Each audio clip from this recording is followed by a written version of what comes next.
self-indulgent, and the eldest son of Queen Victoria. He was a big person and he liked being quite debonair. He knew exactly what to say to people. He had a reputation for being able to put people at their ease. He dragged the United Kingdom out of the Victorian era into a shiny new century and inspired the Edwardian age. He's like a great big sunburst. This was Britain at the heart of a very, very wealthy empire. The Edwardians enjoyed a golden era. It is a time of great privilege and luxury. But no one ever thought Edward would be a success. They had very low expectations of him as a potential king. As king-in-waiting, he was written off as a useless philanderer with a long-suffering wife. The Prince of Pleasure, or Edward the Caresser. He does have lots and lots of affairs, lots of girlfriends. In this programme, we reveal the full extent of his scandalous private life. He's very happy to disavow Harriet in court, and that ultimately results in her being confined for the rest of her life in a lunatic asylum. How his beautiful wife, Queen Alexandra, stood by him. She was so tolerant of his misbehaviours, and maybe that also undermined her health. And ultimately, how this Playboy prince turned it all around to become one of Britain's most successful and popular monarchs who saved the royal family. The monarchy was really not fit for purpose. Edward did manage to pull it back quite quickly. He was truly the first people's king.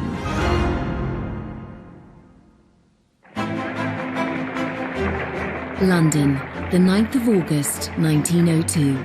Coronation Day for the new King Edward VII.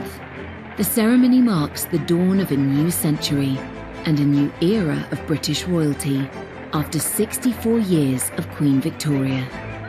Edward's coronation was a huge affair.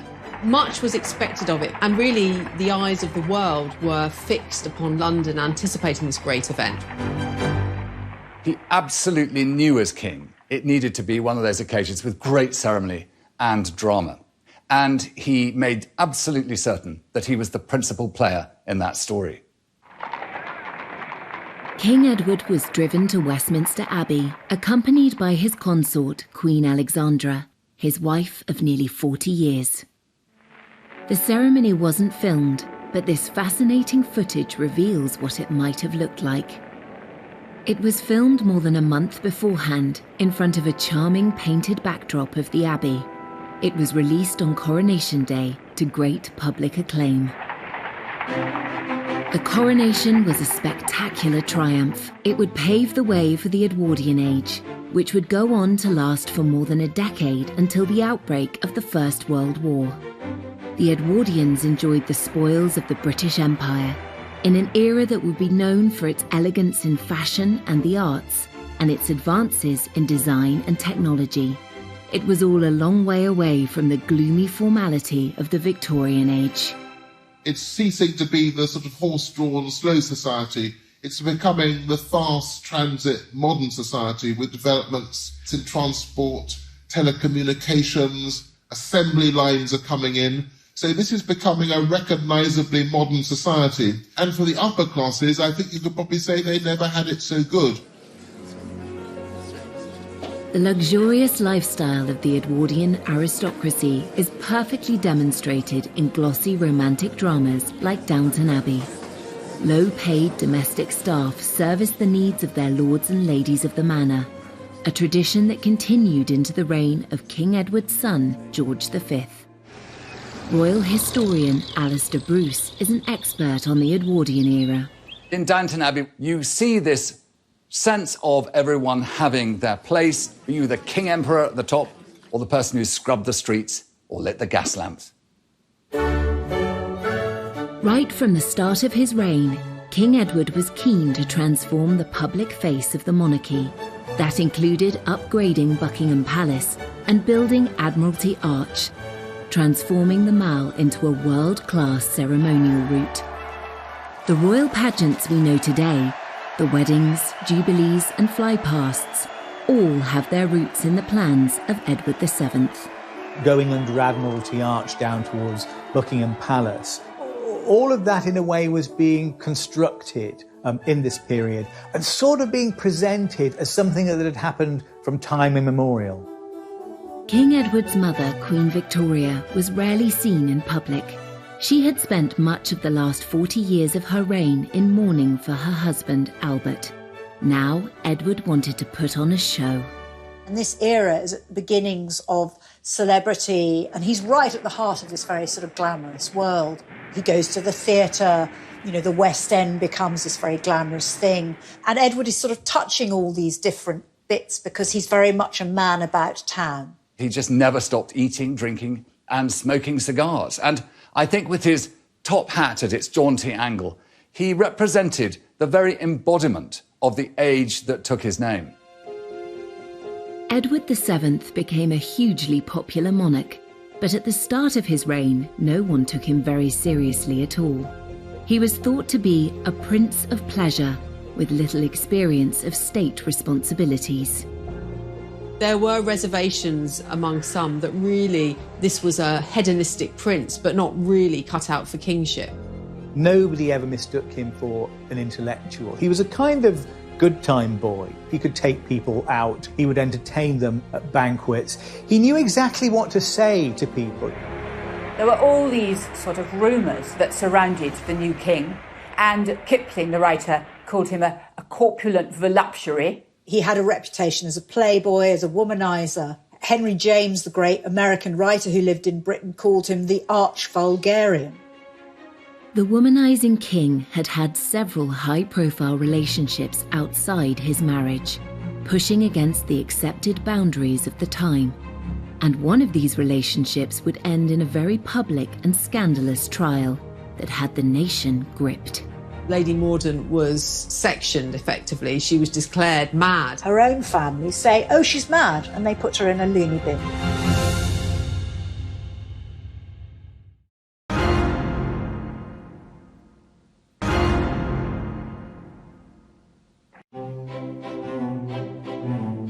Before he became king, Edward VII had a reputation as a carefree prince of pleasure with dozens of mistresses. Known to his family and friends as Bertie, his first encounters with women took place when he was just 19, at a time when Queen Victoria and Prince Albert kept the life of their son and heir under strict control. Throughout time, human beings will find their sexual expression. And that was no different for aristocrats and even princes of the royal blood. And yet for Bertie, it was difficult because he had parents who established such strong moral codes into which he was actually a prisoner. His mother, Queen Victoria, despaired of Bertie's potential as heir to the throne. He was, to her, really a massive letdown, certainly compared to his father, Albert. And Edward really turned his attention away from the schoolroom and instead lived a life of pleasure. At the age of 19, in a break from his studies at Cambridge, Bertie was sent to train with the Grenadier Guards in Ireland. The Queen thought this might knock a sense of duty into him. Bertie, in the eyes of his family, makes his first really big mistake in 1861. He's living at an army camp in the Curragh in Ireland. A kind of sexual prank takes place in that some of his fellow officers invite this woman, Nellie Clifton, a woman of easy virtue, and he goes in and he finds her in his camp bed, and he's very keen on this. And I remember when I was researching this and looking at Bertie's diaries, there's an entry around his time at which he says, NC first time, NC is Nellie Clifton, NC second time, NC third time. So there's absolutely no question that the young prince slept with Nellie Clifton. But this was something that was completely normal for a young aristocratic male to do. It was only natural that his fellow brother officers would give him the chance to discover his sexual identity too. And what human being of that generation, given that huge opportunity in relation to the prison he'd lived in, would turn it down? When Victoria and Albert found out, they were appalled and urged Bertie not to be tempted by women. They were also trying to arrange his marriage to Princess Alexandra of Denmark. Albert dreaded the effect of what he called Bertie's fall from grace on their wedding plans. With this incident, it was his great worry that the future King of Denmark would not allow his daughter, Princess Alexandra, to marry a broken prince. Albert needn't have worried. Bertie's engagement to Alex went ahead without difficulty. Living in different countries meant they barely got to know each other before their marriage. And they met for the first time in the Cathedral of Speyer, near Heidelberg. They got on very well. But of course, the wedding itself had to wait several years because she was young. Alex was 16 at the time, the sweet-natured oldest child of Prince Christian of Denmark. She was famously gorgeous. She was very lively. She wasn't particularly bright or well-educated, but she loved having a good time and she rode a horse beautifully. She was a lot of fun to be with. They married 2 years later in 1863 and were very much in love. Bertie was faithful to Alex at the start, and she had no idea he had a roving eye. But he was soon meeting other women, at first out of her sight in the brothels of Paris. He does have lots and lots of affairs, lots of girlfriends. Even after he gets married, he had a tremendous reputation in Paris for visiting brothels and going to the theatre and having affairs with opera singers and actresses. In Bertie's social circle, adultery was really a sort of recognised sport. Bertie may have thought, well, you know, they're all at it, why on earth shouldn't I? Bertie's adventures in Paris began in 1864 when he was 23, just a year after his marriage to Alex. We know that he went to a very classy brothel called Le Chabonnet. Our knowledge about this mainly comes from later years, when the fixtures and fittings of this very fancy brothel were sold off, and certain kind of objects become associated with Bertie. The prince is said to have used this chair to entertain 2 women at once. But this is a kind of 2-level construction. It has a kind of a platform at the top and a platform at the bottom, and it has handles. And it's quite hard, to be absolutely frank, to work out quite what you would do on this. It's believed Bertie also enjoyed the use of this silver swan-necked bathtub. Infamously, he was said to have a bathtub which he liked to fill with champagne to entertain his ladies. Bathing in champagne seems a bit like the idea is probably better than the execution. Bertie may have pulled off these escapades in France without the knowledge of his wife or his controlling mother, but he had other relationships closer to home which soon came to their attention. It's very hard to know how many mistresses Bertie had. There's hardly any letters, any correspondence from women is preserved in Bertie's papers. And this makes it very difficult to trace the exact nature of his relationships with all the women who were named. Bertie's favourite women came from aristocratic and celebrity backgrounds. He would meet them at society dinners, dances, and even at the theatre. We know he had very much a soft spot for Wagner, but we also know that he liked a more kind of rumbustious sort of theatre, the sort of theatre in which people showed their legs.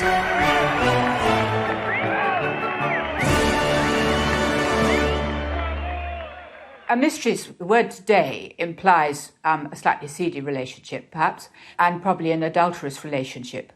For Edward VII, I think he thought these relationships were sort of what he deserved to have as prince. One of Bertie's best-known lady friends was Lily Langtry. He met her at a dinner party in 1877 when he was 35 and she was 23. She launched her acting career off the back of her friendship with Bertie. Lily Langtry was this married woman from Jersey whose father was a cleric.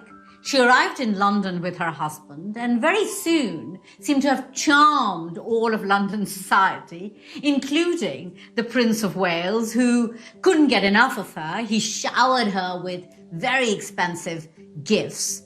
They went to a party on board a ship, and the captain, for a joke, filled the cabins with laughing gas. And you can imagine that was a rather riotous occasion. When Lily wrote her memoirs, she played up her role as a royal mistress. But Bertie's surviving letters and diaries offer no evidence of a physical relationship. Really, a break came between them when she put a spoonful of strawberry ice down the back of his neck in public. And that was a line that she crossed, and the relationship really cooled after that. Lily had affairs with other young aristocrats and gave birth to a baby daughter outside her marriage. Bertie was quick to distance himself from Lily, but his intimate relationships with other women showed no signs of slowing down. His 30-year friendship with Lady Jennifer Churchill, the mother of Winston Churchill, started because Bertie was friends with her husband, Lord Randolph. It's one of the few relationships that's quite well documented. His letters to her survive because she kept everything, and they say things like, "Can we meet for tea? And would it be possible for me to come to luncheon?" Very often there's a lot of sort of endearments, but it doesn't mean that this was a sexual relationship. In her lifetime, Jenny Churchill was rumoured to have slept with 200 men, but there is no hard evidence that Bertie was one of them. Winston Churchill is said to have asked her whether she thought she might be in with the chance of becoming the first lady of the bedchamber. The once close friendship between Bertie and Lord Randolph Churchill suffered. One of the tensions in the relationship between Lord Randolph Churchill and Bertie was, of course, the fact that Bertie had this long-standing flirtatious relationship with Lord Randolph's wife. When Lord Randolph died of syphilis in 1895, Jenny sought advice in arranging his funeral. Among those she turned to was Bertie's wife, Princess Alexandra. Some of Bertie's mistresses were not unknown to Alexandra. They were from their mutual social circle. So Jenny Churchill did consult with Alexandra. This was about protocol, but it certainly shows this extraordinary attention at this time for preserving appearances. The minute there was, say, a court case because of a divorce, that led to, serious shutdown. But if it was sort of people were discreet, they could behave in quite an immoral way. One of Bertie's female friendships did lead to a divorce case and a serious scandal. It had begun in 1867 when he started calling on Lady Harriet Mordaunt. Her sisters were friends of Bertie's. Harriet Mordaunt was a young woman who was married off to Sir Charles Mordaunt, a rich aristocrat. Harriet was 20 and 12 years younger than her husband. When he went abroad on a fishing holiday, Bertie visited her in the country and watched her riding her 2 new white ponies. But Sir Charles came home early and found them together. Historian Anne Somerset is one of Harriet's descendants. He flew into a terrible rage, and the Prince of Wales made himself scarce. Sir Charles had the ponies dragged before Harriet, and the ponies were shot before her eyes. Worse was to come 8 months later, when Harriet gave birth to her daughter Violet. The premature baby made Harriet panic. The child sort of developed something slightly wrong with her eyes, and Harriet leaps to the conclusion that she's infected her with venereal disease. So she calls Sir Charles to her and she tells him that the child isn't his, that she's misbehaved with a number of men, including the Prince of Wales. Once again, Sir Charles flew into a rage. He ransacked Harriet's desk and found letters from several men, including Bertie, though his were innocuous. When her husband wanted to divorce her, he called Bertie as witness. But in the end, rather than go to trial, Lady Mordaunt was sectioned effectively. She was declared mad. Her family, her own family, say, "Oh, she's mad," and they put her in a loony bin rather than allow her to appear in court. Despite his wife's absence, Sir Charles pressed on with the trial. It led to lurid headlines in papers such as the Illustrated Police News, with Bertie tagged as the royal visitor. The Prince of Wales was the star witness, but spent little more than 5 minutes in the witness box. He was questioned in a very cursory way in that court. He wasn't asked anything very detailed. He was simply asked, in a way, to deny the affair. He's very happy to disavow Harriet in court under oath. And, that ultimately results in her being confined for the rest of her life in a lunatic asylum. No one claimed Bertie was the father of Harriet's child, but there have been suggestions of a conspiracy to silence her, something which suited several people. Her own family said she was mentally incapable and royal doctors agreed, so she never got to defend herself. There's a suggestion that, Bertie was sort of colluding with Harriet's father, Sir Thomas Moncrieff, to ensure that she was declared insane. And certainly they all seem to have been prepared to sacrifice her, providing that the so-called honour of the family and indeed the status of the royal family was protected. Bertie assured his wife Alex and mother Queen Victoria that he had done nothing wrong, and they believed him, while Lady Harriet was locked away for nearly 40 years until her death in 1906.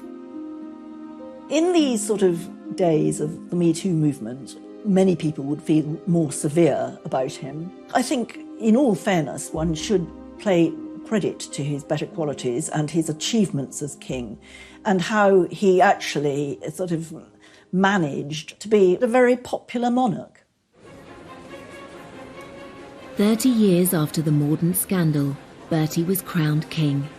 His relationships were so well known in society by then that they were amusing rather than scandalous. He insisted that a group of his former mistresses should be invited to the coronation. Accompanying Edward at his coronation was, of course, his queen, Alexandra of Denmark, but also a group of women, the king's mistresses, who were together in a pew that was dubbed the King's Loose Box. And so mistresses of long-standing, Jenny Churchill, Winston Churchill's mother indeed, and Alice Keppel. So long-standing mistresses of Edward were there at the heart of this establishment occasion. One wonders slightly what the atmosphere was like within it. I mean, I think there must have been a sort of palpable rivalry going on. Bertie had been a playboy all his life, a trend that would continue into his reign. And the excesses extended to other areas of his lifestyle too. His drinking, eating and smoking was infamous, and soon it would bring him to the brink of death. Let's not forget that this 48-inch chest, 48-inch waist, there is a kind of foul burst that comes from it that says there's been an abscess in his flesh.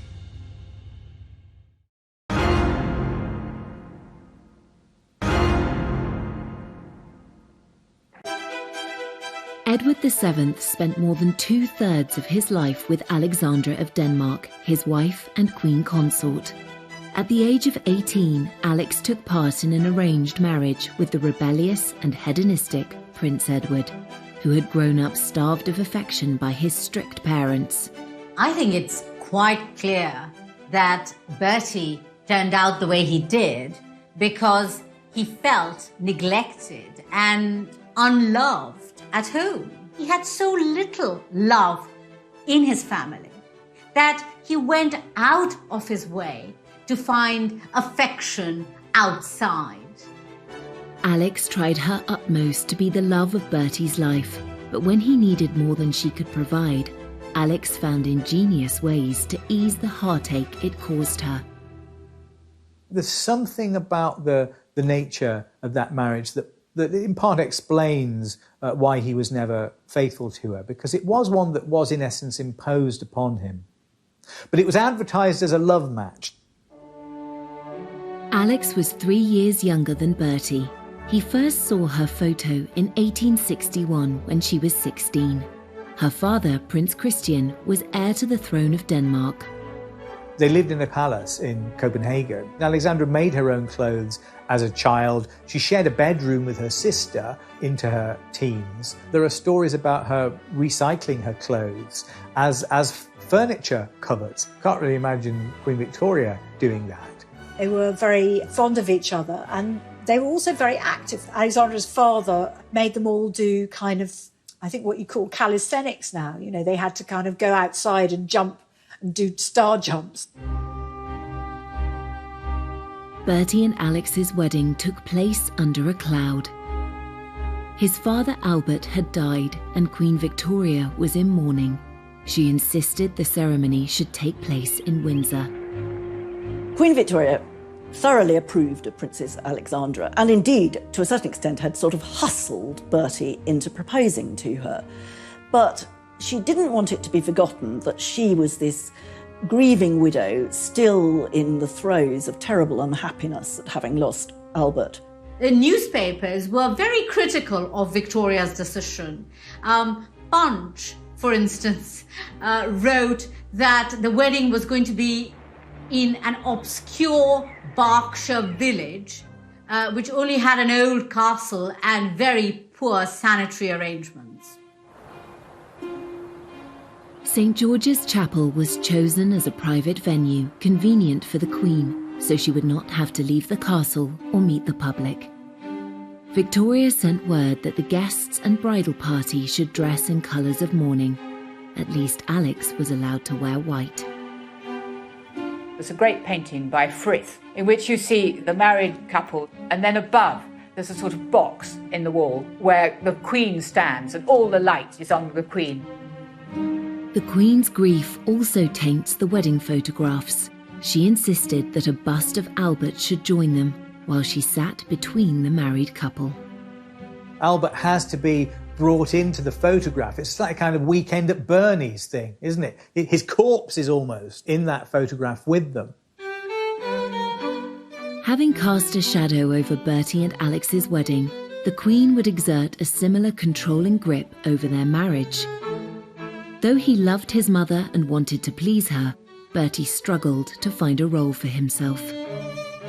She tries very hard to stop them from having dinner parties and tells them they shouldn't be going out, and that when Alexandra has her period, Queen Victoria wants to know about it and she shouldn't be going out then. I mean, she really tries to micromanage them.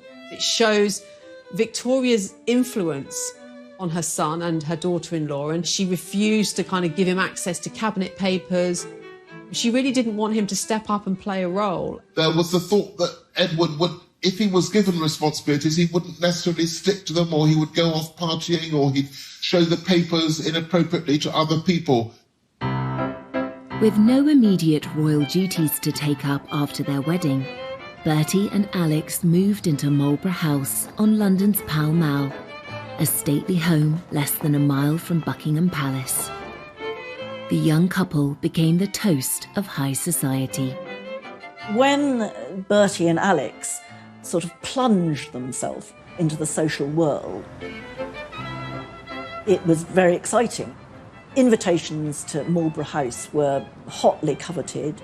The Marlborough set, the people associated with them. There's a sort of frat house kind of atmosphere, I think. Everybody stays up late, they play billiards, they drink quite a lot. Bertie and Alex were London's most fashionable couple, and Alex soon established herself as an influencer. Society women rushed to follow her example.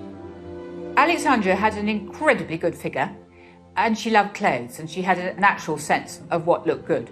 She popularised jewelled chokers or multiple strings of pearls or diamonds, but actually that was to hide a scar on her neck. But she looked so attractive that other ladies adopted the whole fashion, and that became all the rage. Alex also had a positive influence on the reputation of the royal family. She was a person who worked through persuasion rather than by aggressive argument. But she found ways of getting her own way. Alex was soon boosting the royal couple's reputation around the world. When they visited Egypt and Turkey, she was paid a great honour by one of the world's most influential leaders. One of the great powers at the time was the Ottoman Empire. And of course it was Muslim at heart, and the Sultan who ruled it was one who observed all those ancient strictures of his faith. And yet, a very special opportunity was given to Alexandra to be his guest for dinner. Now, this was incredibly rare. It was actually unheard of. And yet, because I think she had set such a fine example, she was always so adroit in her behaviour, and she was always so poised, that the Sultan expressed his own affection for the United Kingdom and the power of the British Empire by giving this very single privilege. The Prince and Princess of Wales had 6 children, 5 of whom survived into adulthood. The Queen was determined to watch them all being born, but the last thing Alex wanted was her controlling mother-in-law to show up. This may be nothing more than kind of rumour and tradition, that Alexandra's pregnancies were only admitted late in order to kind of wrong-foot Victoria, so she wasn't there waiting outside the door to impose herself as each new baby arrived. Alexandra had 3 children in the first 4 years of her marriage.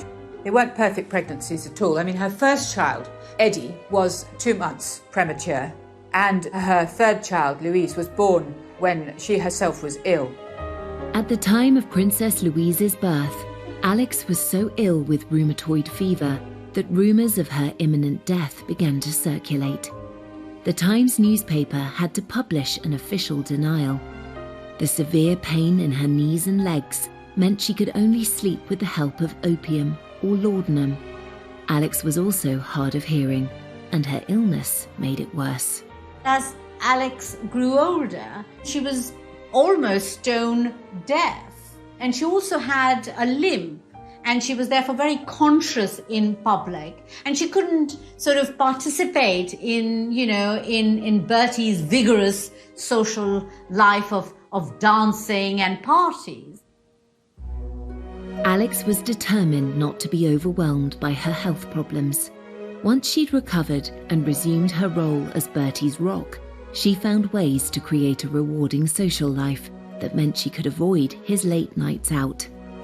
She insists on dancing. She was a great dancer. She was wonderful at waltzing. And she always danced with what came to be known as the Alexandra glide, which was keeping one leg straight.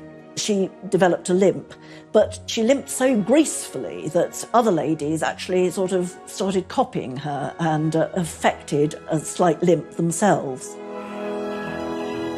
Alex preferred the quiet life at Sandringham to noisy London society.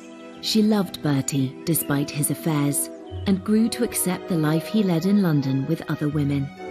Bertie couldn't manage without her and always went home to his wife and family. She was looked after by Bertie, and he was a devoted husband and father. It's difficult to know how accepting Alexandra was of Edward's philandering ways, and I think there is evidence to show that she came to a certain level of acceptance. And yet she was so tolerant of his misbehaviours. And maybe that also undermined her health. But together they were a great team. Queen Victoria may have supported Bertie in public, but thought his behaviour was not befitting of a future king. All his life, Bertie was a constant disappointment to his mother, except in the last moment before she died. She seems pleased to see him, and she speaks his name. So that, as far as we know, Bertie is the last word that Victoria spoke. And it's a kind of forgiveness, I think, perhaps, at the end. It's a sort of reconciliation. After nearly 60 years in waiting, Bertie, the Prince of Wales, was now King Edward VII. But his decades of smoking, drinking, and overeating were quickly catching up with him. His doctors warned him that without urgent treatment, he might die in the middle of his coronation ceremony. There's a possibility that it's appendicitis, but once Treves cuts into the body, let's not forget this 48-inch chest, 48-inch waist, there is a kind of foul burst that comes from it that says there's been an abscess in his flesh. The nation, indeed the world, held their breath. In the end, the 40-minute procedure was successful. He sat up in bed, he emerged. In a way, this added to the sense of excitement and expectation. The coronation was delayed 2 months to allow him time to recuperate. King Edward VII was determined to drag Britain into the modern age, but not everyone was happy about it. Many British people who were quite restrained saw this old building that they loved turned into something like the interior of a French hotel. And that was probably quite surprising.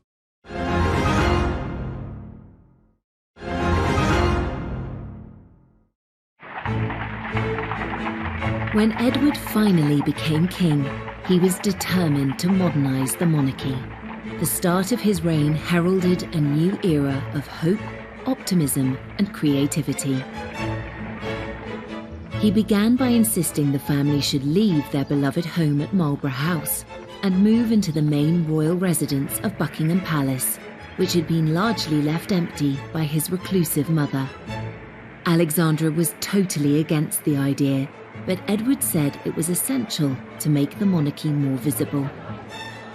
She was desperate. She didn't want to leave at all. And she put up all sorts of reasons why it was impossible for her to uproot herself.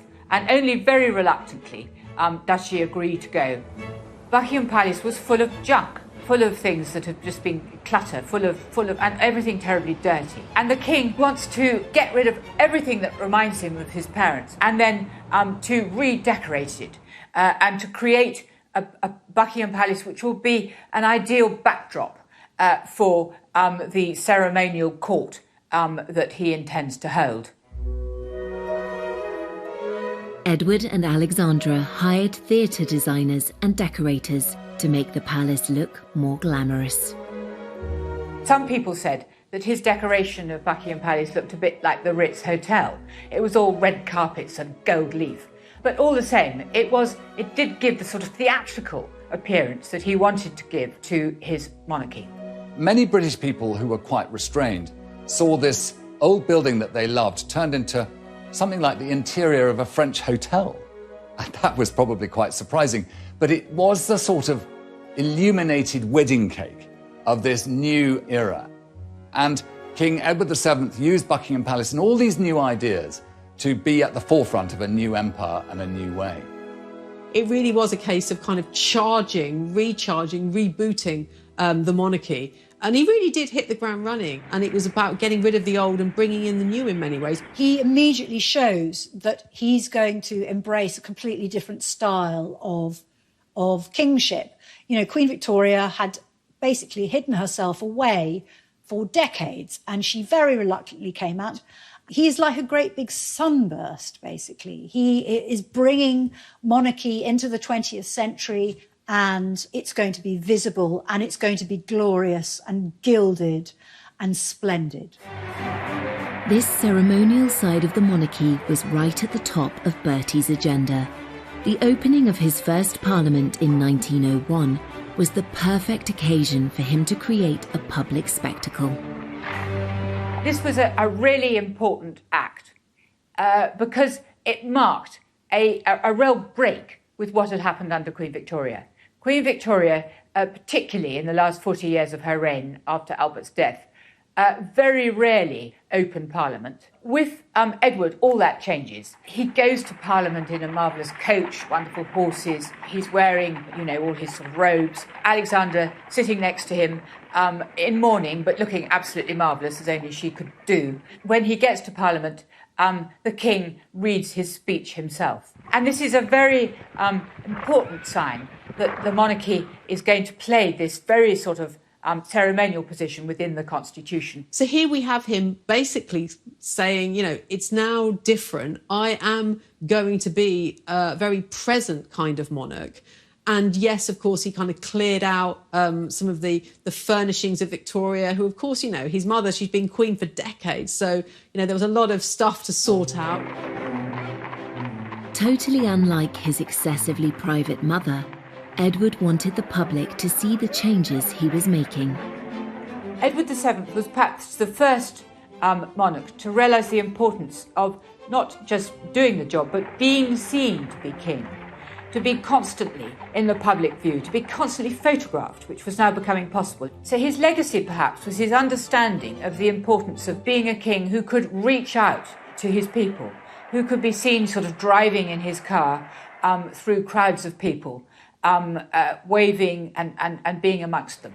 He was very conscious that he must show himself, be accessible to his people, and not hide himself away, as his mother had done all too often.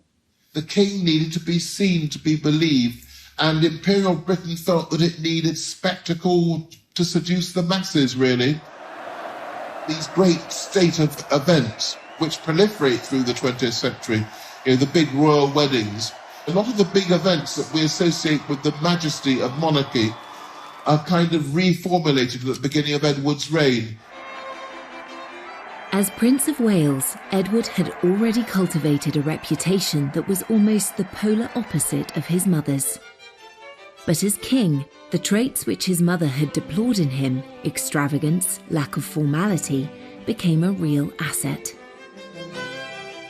I think there's one way in which you can really see Edward as embodying the spirit of his age, and that he is in a way a kind of anti-Victorian. That whole decade is shaped by the desire, I think, to put the 19th century behind it. There's a kind of disgust for the Victorian that is very apparent in the early years of the 20th century and became even greater later. And in a sense, that whole era is rebelling against Victoria, is trying to make a break with her, just in the way that he also tried to expunge the Victoria from his life once she departed the picture. Here was something new and a chance to be breaking free of all that constraint, all that endless British expectation of good behaviour. This was a new king who represented that burst of joy, burst of change, and opportunity for the aristocratic classes to have their great time in the sun. And the ebullience that had perhaps got him into trouble became the very element that made him the success he was. The king loved the new technology that was coming on stream, and he was personally involved in a major moment in international communication. When the first transatlantic radio message is beamed by Marconi, the sender is Teddy Roosevelt, the recipient is Bertie. That's part of the story of the special relationship, the fact that this Morse message goes across the Atlantic and goes from Roosevelt to Bertie. When he received a message from the President of the United States, it was the start of something exciting and new in the 20th century. And of course, he was the first great monarch of that century. This was also the era of the motor car, which gave individuals such freedom to roam. But this exciting invention was a status symbol that only the rich could afford. He was a great aficionado of it. He loved being driven around. I mean, they must have been terrible, smoky old things.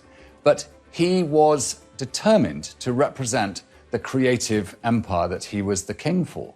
And after all, Britain had brought the world the Industrial Revolution, and its success as a trading nation depended upon its capacity to stay at the forefront of all ingenuity and technology, and he recognised his role in that.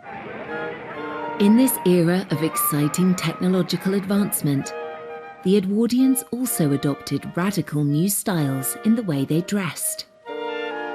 Alex had her own very distinctive look, and Edward himself was regarded worldwide as an arbiter of men's fashion. When Edward VII became king, it was a time when gentlemen of his station would change no less than 7 times a day. And so dress and clothing was very much a part of the apparel of kingship. And there was a lot to cover. He was a big person, and he liked being quite debonair, quite ebullient in the way he chose to dress. He also set another trend which still holds today. The tradition of having the lower button on a waistcoat undone. Again, that was Edward's invention as a product of his large stomach. It's still something that you're told to do if you get married in a suit from Moss Bros. And it's said that he's the founder of this tradition, and it's slightly a way of disguising the fact that his belly is kind of bursting through this garment. For the ladies, voluminous skirts were out, and the Gibson girl was in.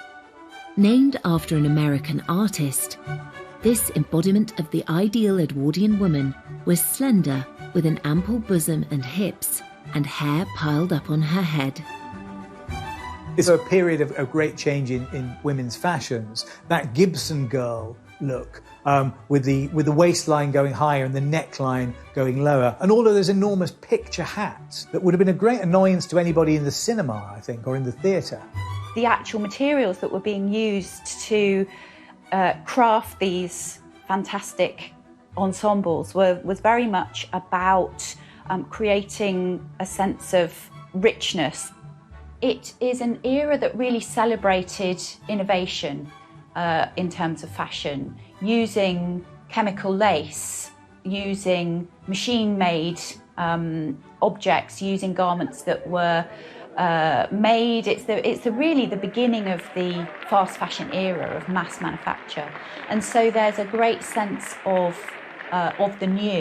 new designers, new in all sorts of different ways, that punctuates it as a very exciting decade in fashion.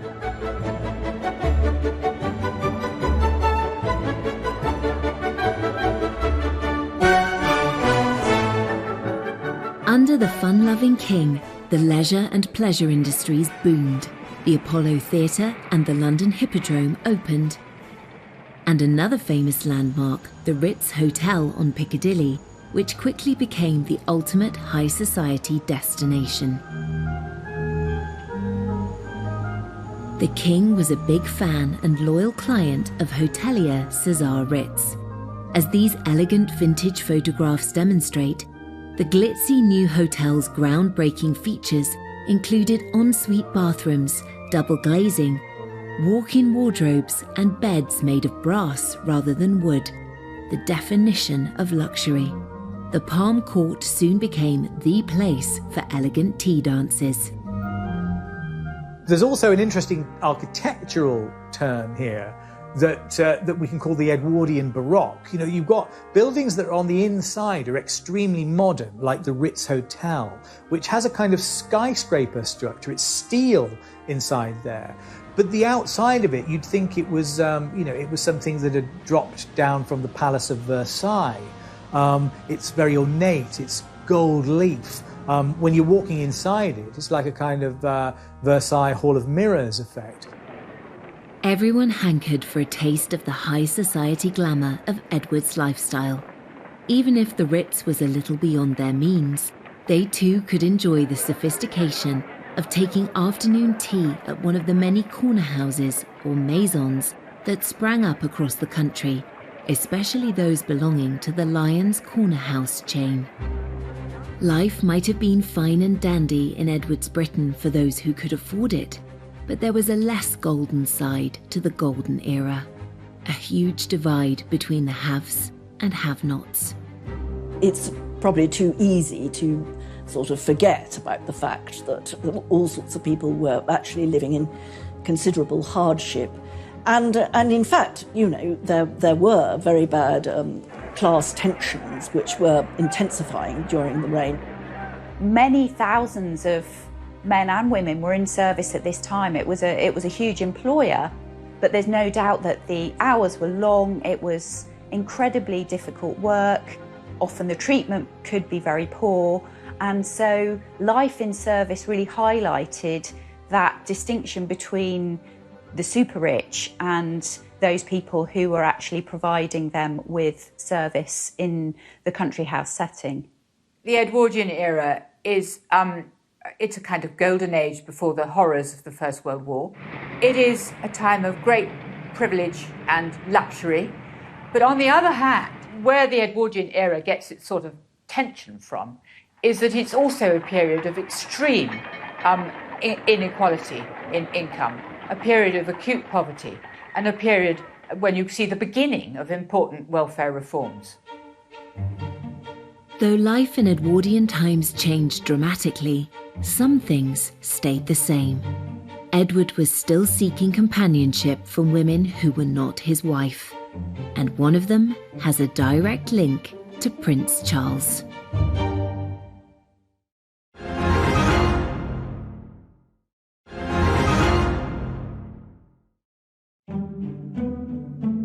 Bertie had strayed throughout his marriage, and that didn't change when he was king. And one woman had the dubious honour of becoming known as his last mistress. Alice Keppel was famous before she started her affair with Edward because she was one of the sort of most famous society hostesses in London. Her dinner parties were a hot ticket because lots of politicians and, famous aristocrats would be there. People are made to understand that if they want to have the king to dinner, or if they want to have him to stay, Mrs. Keppel must come too.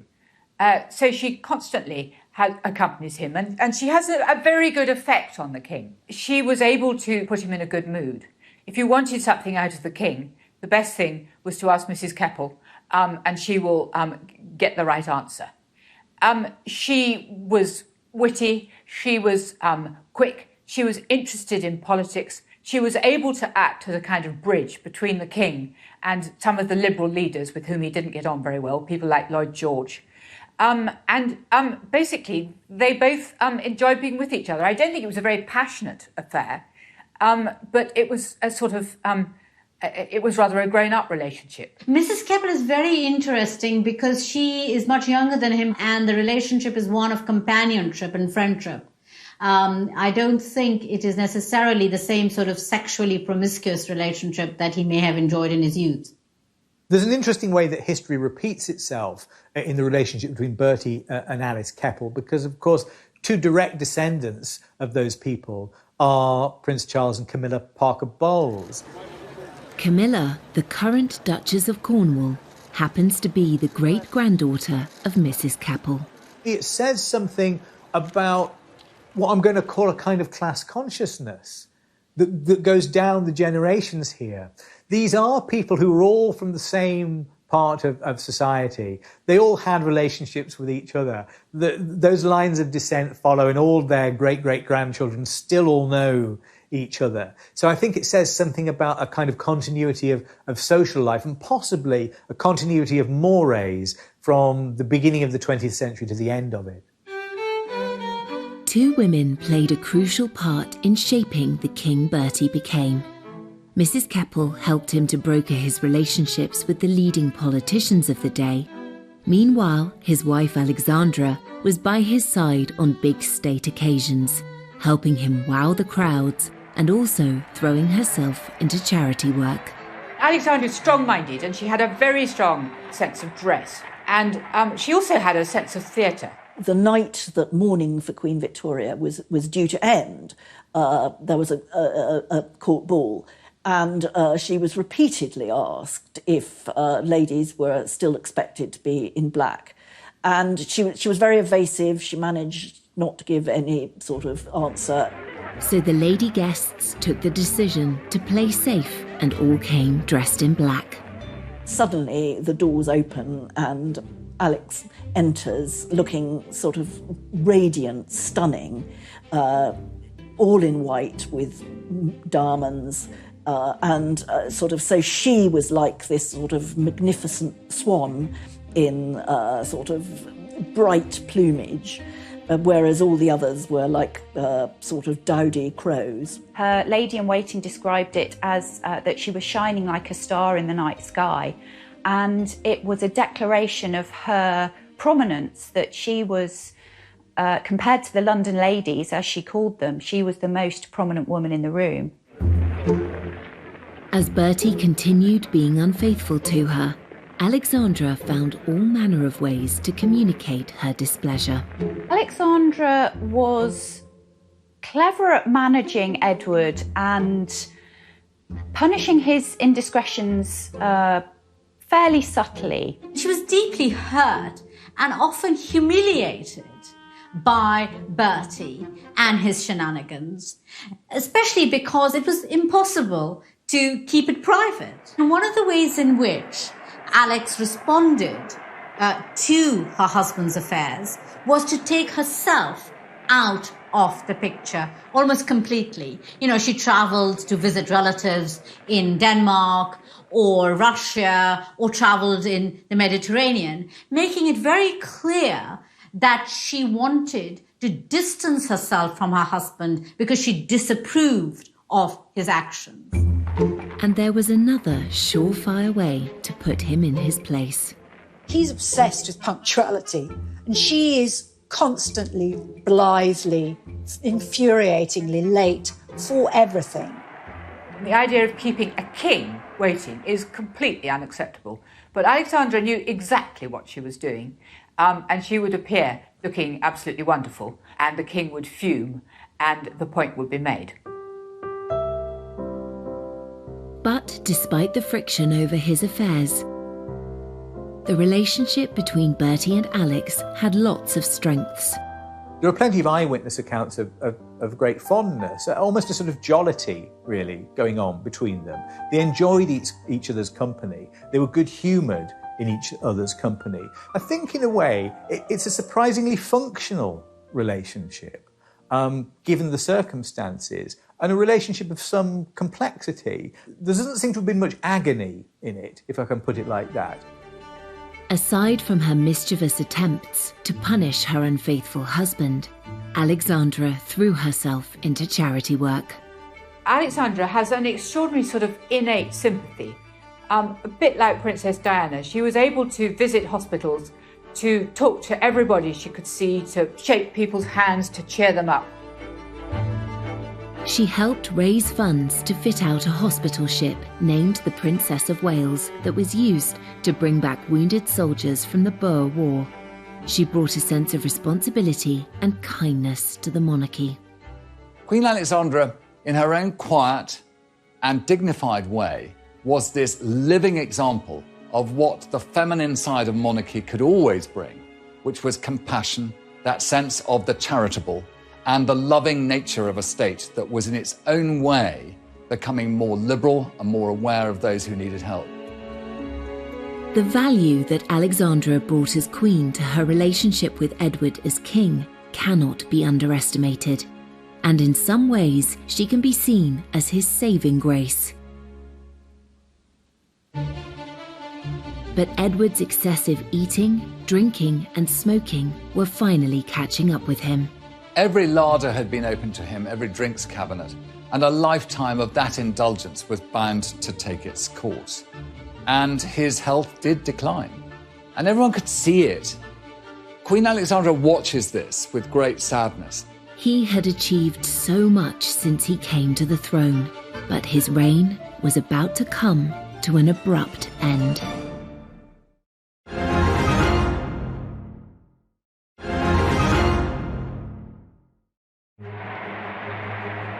Edward VII was the first king to foster a truly public persona. Some believe he saved the monarchy at a time when other European monarchs were soon to be toppled from their thrones. After so many years where the Queen just hadn't been visible, and there really was a sort of rising tide of republicanism, it seemed that, the monarchy was really not fit for purpose, it was out of touch, it had lost its way in many ways. So it was quite remarkable, really, that Edward did manage to pull it back quite quickly. Actually, he won heart, and he did prove himself to be a king fit for the times. And though Edward's reputation as a fun-loving playboy never left him, his many triumphs far outweigh this. I think we remember Edward as a man overly devoted to pleasure, but there is a serious side to him that is neglected and unremembered. He's one of the brokers of the Entente Cordiale, for instance, that made relations between France and Britain a lot more friendly than they'd been in the past. So if we're going to kind of refocus him slightly, let's think less about the cigars and the horses, and maybe more about this side of him, about his kind of political nous. And when Edward went on an official visit to India, he also demonstrated an enlightened outlook on race relations.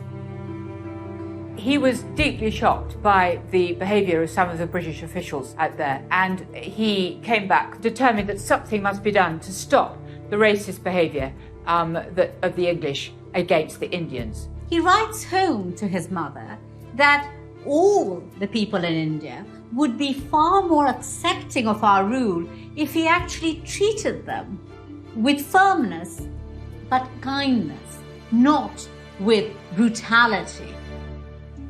He had defied all expectations of him, particularly those of his mother, and he was determined to make sure he didn't make the same mistakes with his own children as she had with him.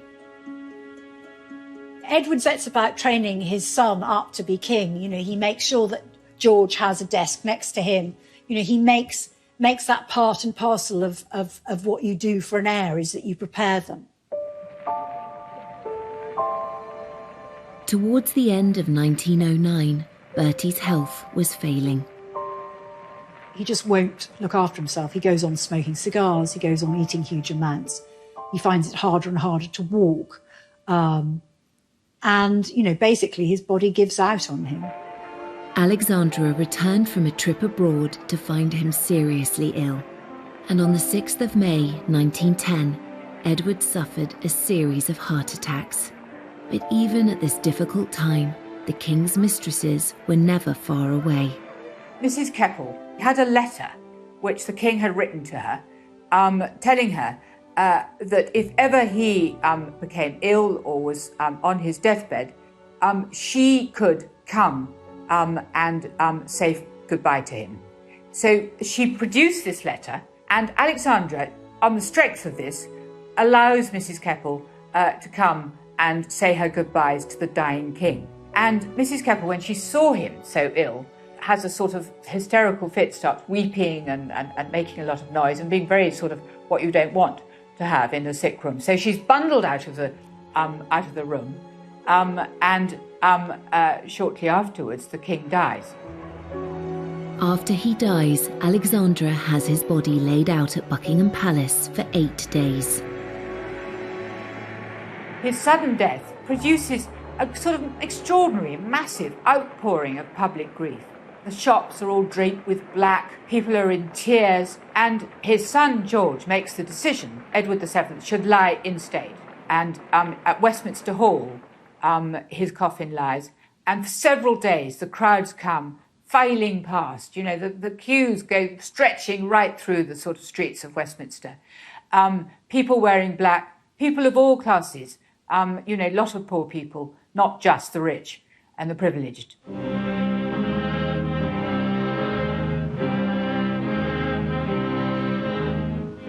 Predictions he would be a terrible king had been proved totally wrong. His funeral was held 11 days after his death, and it too drew huge crowds. The funeral of Edward VII is, in a way, it's the biggest production number of his career. It's the climax of it all. He has been the person pushing for this kind of monarchy, this highly ritualized, spectacular version of monarchy, where all its processes are attended by a sense of choreography, a sense of style too, and a sense of the people being involved as spectators and participants. When the crowds cheered him when his cortege passed down the streets of London, they were there out of love. Love for a king that in a very short period of time had managed to establish a relationship with the people that was unprecedented. He was truly the first people's king. I think he represented the grandfather everybody wanted. And this is what royalty does. It sort of embodies that generational reality that every human being lives. And he was very much a part of a dying age. And with the death of the king, the joy and frivolity that he represented and embodied, I mean literally embodied, was seen to be vulnerable, mortal, and gone.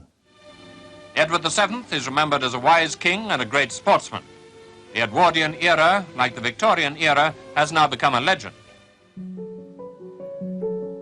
In less than a decade, the Playboy prince had managed to create an entirely fresh, new era.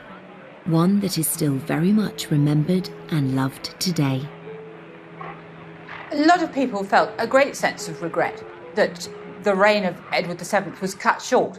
And some people suggested that, if he'd lived possibly the golden era could have continued, and possibly the First World War could have been avoided. One legacy of his reign was the fact that the monarchy in Britain survived as it did throughout the 20th century, particularly the First World War, when so many other kings fell from their thrones. Edward VII did succeed in reforming and modernising the monarchy, and perhaps more than that, making the monarchy sort of central to people's sense of being British. He showed how he could play a difficult situation in lots of ways with, the rising tide of political and social reform and the pressures in Europe. He actually played those to his strength and was seen to be a measured, peacemaking, constitutional monarch, actually exactly what was needed at the time.